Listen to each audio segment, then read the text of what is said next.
I used to think that I couldn't have a business as an empath. My skin was too thin, I was too sensitive, the world was too overwhelming, and besides, I was a creative, I wasn't a business person. And it wasn't until I actually started my business that I realized being an empath is what made me so good at business. If you are an empath who is thinking about starting their own business or deepening a business you already have, then this video is for you. I'm Asia Suler, author, intuitive, and the founder of One Willow Apothecaries, and this video is a guide to help you as an empath understand the gifts that only you can bring to the business world, to help you understand that your gifts as an empath are what makes your business so brilliant.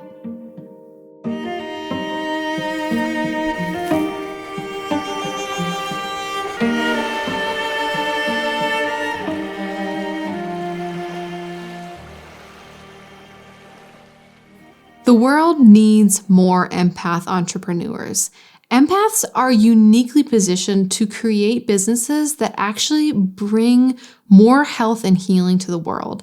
Empaths know how to read people, how to see where they're at emotionally, how to meet them where they're at, how to understand them, and how to be a force of understanding and compassion for the world. So in this way, empaths are uniquely positioned to create businesses that actually give back, to create businesses that actually help people, and to create businesses that revolutionize the way business is done in this world. You know, the paradigm of the corporation that takes and takes without heed is old. It's done. It's ready to be retired. And empaths who are entrepreneurs are ready to put forth a new model of what doing business in the world looks like. This idea that doing business can be an empathic venture. It can be one that is of benefit to all those who interact with the business, not just the business owner or the business employees, but absolutely everybody who touches this business. Empaths know how to do this, and you as an empath are perfectly positioned to create a business that is deeply supportive and helpful of others, of the earth, and yes, of your own self. So how do we do this as empaths? The journey for empaths in creating a business will be different than other people. There are 3 steps that I like to follow and keep in mind as I continue on my business path. These 3 steps have really helped me in the creation of my business, which is now over a decade old, and I know these 3 steps will help you too. The first step is to follow your own voice, not the voice of other people. As empaths, we're really good at listening. We're really good at hearing other people, at intuiting what they need. And this is a strength, right? But when it comes to actually creating our business, to putting forth the creative projects that we're passionate about, that we want to manifest in the world, what is going to be most potent is if it comes from your voice and your intuition. As people who are empathic, we're often primed to put others first, to put others' needs before our own. But what I have found in business is that business cannot hit its full octave of thrival, of abundance, of possibility if you are creating a business just to suit someone else's needs or desires. Now, as an empath, you're probably really good at knowing what that is. And you've probably in your life developed a lot of skills of meeting other people's needs first. But your business is like a spirit guide. And one of the things it's going to teach you right off the bat as an empath is how to listen to your own voice first. I know that in the beginning of my business for the first few years, I created products that I thought people wanted, that I thought people would be excited about, that people asked me for. But it wasn't until I started creating products that I was passionate about, creating courses that lit me up, that my business really took off, that it went from doing okay to actually supporting me, flourishing, now supporting a whole team of people. This all came from learning how to follow my own voice instead of what I thought I should do. So your business will give you these directions because every time you sort of get back into that pattern of people pleasing, you'll notice that your business takes a dip. It's not as exciting or it's not as abundant.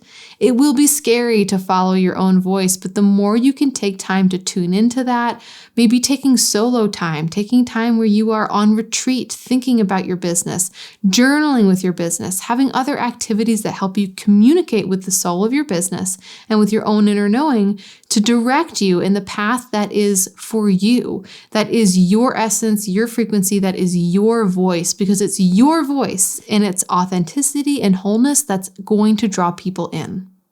The second thing is to set boundaries and stick to it. So this is really important. When we are empathic, we often struggle with boundaries. We want to meet people where they're at. We want to give people what they need.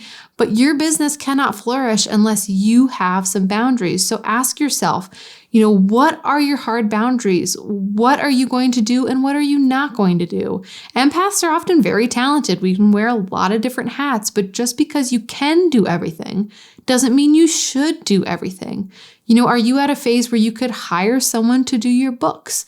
Or maybe you're at a phase where you can hire someone to edit your videos for you rather than doing it all yourself. This is a way to hold boundaries so that your creativity can flourish.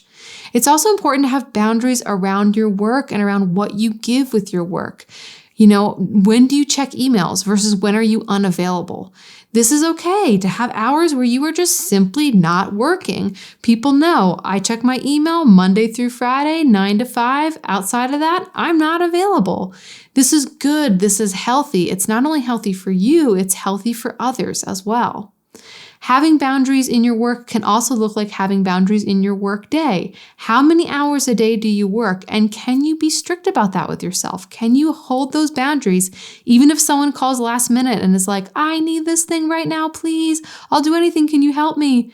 When you are willing to be in your boundaries, to be in integrity with those boundaries and say no because it's outside of your time frame or what you've decided is a boundary for you, that only brings power to your business. It brings power to your enterprise and it helps you really learn what it means to be an empath and how to be connected to the power of that. So think about time boundaries, money boundaries, and communication boundaries. These are the 3 boundaries that will help you create a business that really makes you flourish, that really brings light to your enterprise. So the third step is to know and recognize your signs of overwhelm and respond to them. As empaths and sensitive people, we are going to get overwhelmed at times. It's just part of the deal of being alive. But all you really need to do is be able to recognize your signs of overwhelm, take a step away, and decompress. I promise you'll be refreshed and ready to start again. Now, everyone's signs of overwhelm are different, but here are some signs that I've noticed within myself. I have difficulty being present. I often have a hard time focusing on what's right ahead of me or talking to the person who's in the room with me because I'm really scattered or focused on what I had been doing or what I thought I should be doing. I often will get a racing heart rate. I might get sweaty palms. I often feel like a helicopter that can't land, like I have a hard time focusing on what's going on around me.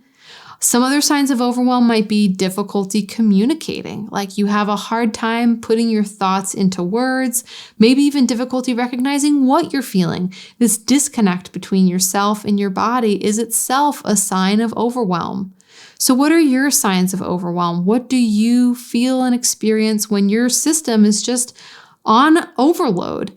Now, this is a real part of having a sensitive nervous system that sometimes too much work, too much sensory input, too much busyness will just overwhelm us. And this is part of being alive, right? But learning how to take the time to decompress is what will make your business thrive. This is what will help you become an empath who's an entrepreneur who really knows how to work with their own energy to create magic.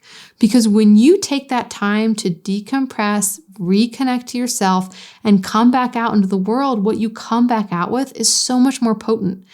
Pushing ahead with overwhelm leads to pretty so-so results, but pulling back and regathering your strength actually helps you to put together the creative, incredible life force that you have as an empath and refashion it, bring it back into the world with even more glory and even more power.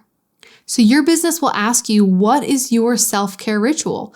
What are the rituals that you do to come back to yourself when you feel overwhelmed? Because this is the cool thing about having a business. Your business is your spirit guide. It will help you understand more about yourself. It will help you learn how to be an empath who can thrive in this world. It'll help bring abundance into every level of your life. And yes, it can help you learn how to take better care of yourself. Now, This is all process. This is a cycle, right? I certainly still go through cycles where I overwork. Just the other day, I had an experience like this where I had a creative idea come in. I was really excited about implementing it, and I had a babysitter for the day, so I had childcare, and I decided to just go for it. And I worked 6 hours straight, having all these implements come in, just getting everything together. And it was exciting, but I noticed that when I left my office and I walked out and I saw my daughter, that I just couldn't concentrate. I was still in that world. I was not present. These were my signs of overwhelm. The moment that I realized, oh, I can't carry a conversation right now, I realized even though it was exciting what I was doing, it was too much and I was overwhelmed. So I know that when I feel like that, I have to do certain things to come back. So what did I do? I went for a walk. I looked at the trees. I took some deep breaths. Later that night, after I put my daughter to bed, I journaled. This is something that really helps me come back home. I put on a white noise machine, which I totally got addicted to when I was postpartum. I have my white noise machine now. I dim the lights. I put on a candle, and all of these things really help me come back into center. And even though there were so many things I was worried about at the end of that day, how is this project going to come into being? When is it going to come to fruition? What else do I need? When I actually decompressed and stepped away from trying to manage all this, that's when things got clear. And I woke up the next day after taking those hours to decompress and come home. I woke up the next day very clear about what I needed to do next. So ask yourself, what is your self-care practice and how can your business actually be the thing that encourages you to make it a daily part of your life? So if you are an empath entrepreneur or wanting to become an empath entrepreneur and you want support on the journey, I would love to see you in my class, Business as a Spiritual Journey. I did business consultations with folks for many years, and I took everything I learned through those consultations and created this course. Specifically for sensitives and empaths, this course was created to help you thrive on the path of entrepreneurship, to understand how you work as a sensitive, what your systems are like, what your business is asking of you. The course will walk you through how to get comfortable with marketing, how to develop a relationship with social media that works for you, how to understand what it is you're here to offer the world and what package that might come in, how that delivery system may work, and how to really embrace the gifts that you carry as an empath entrepreneur, because your business is here to change the world.